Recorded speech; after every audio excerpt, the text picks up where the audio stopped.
All right. So, getting right into this, it's kind of an interesting picture for me to do because, unlike usual where I just kind of go off of imagination and memory, this time I actually used a picture of a real human being, not referencing other manga anime type pictures for this. So I think that it turned out pretty well.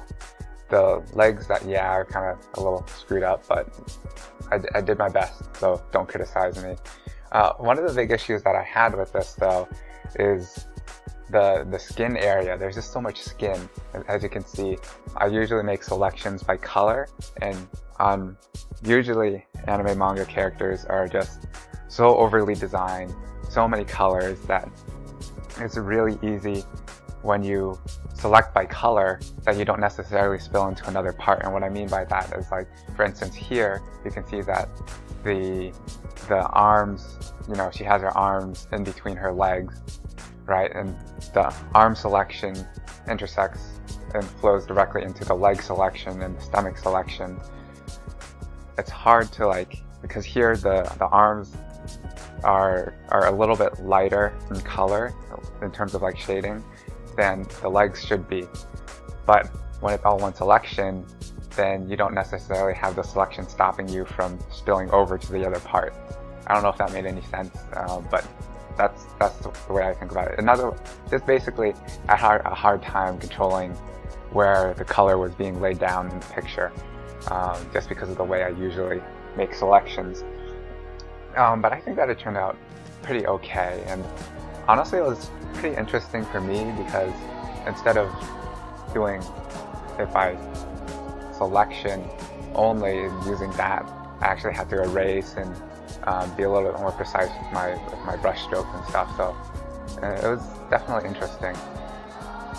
The other thing that was tough about this, maybe not tough, but another issue that I have with this is that I feel like lately I've been doing too much of the 2:3 aspect ratio, specifically vertically. And the only reason why I've been doing this is to make 11:17 prints. I've just gotten so used to that aspect ratio. I've gotten so used to the size of the canvas and the proportion, the way things should be laid out on a 2:3, or 11:17 is roughly 2:3, that I don't seem to really want to do it any other way. And I've tried to fix that because obviously more variety is better for you as an artist.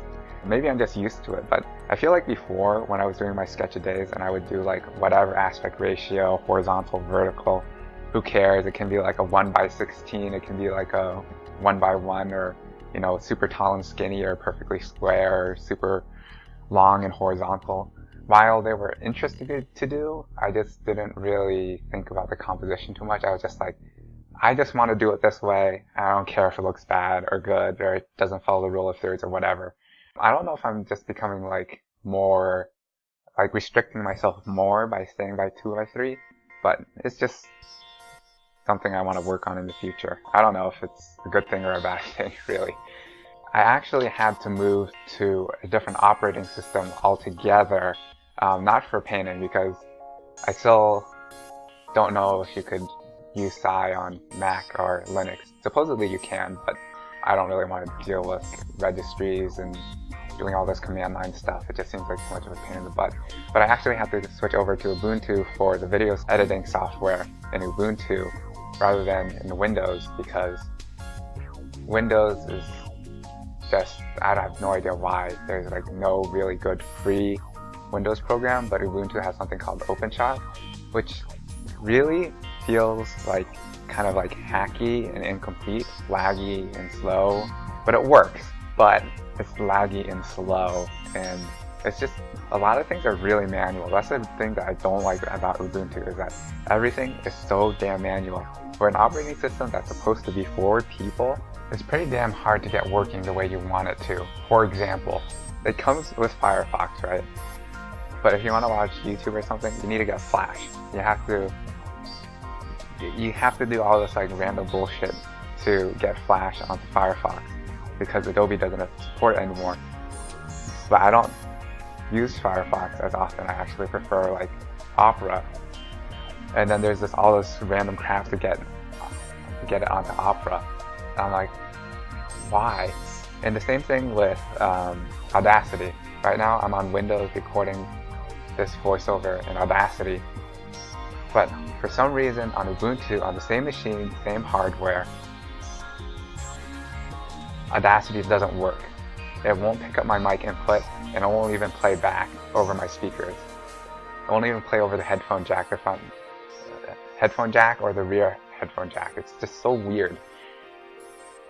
Granted, I have been a Windows user for a long time, and most of my experience has been with command line Unix rather than Ubuntu. But it's just, I don't know, Ubuntu is just so hack me, and it's just so, like, you have to know what you're doing, and everything is like written by one dude, and it's like a personal project, and it's kind of almost there, but it's also sort of incomplete at the same time. That was my rant about Ubuntu, but I think I'm going to have to stick with it because everything else on Windows just plain sucks for video editing.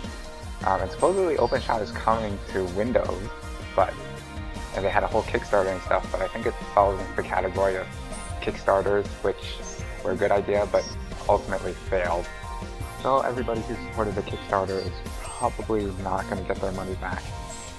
Kickstarter is such a scam in some ways, but in other ways, it's so good. It's kind of like a neutral type of thing, because the good balances out the bad.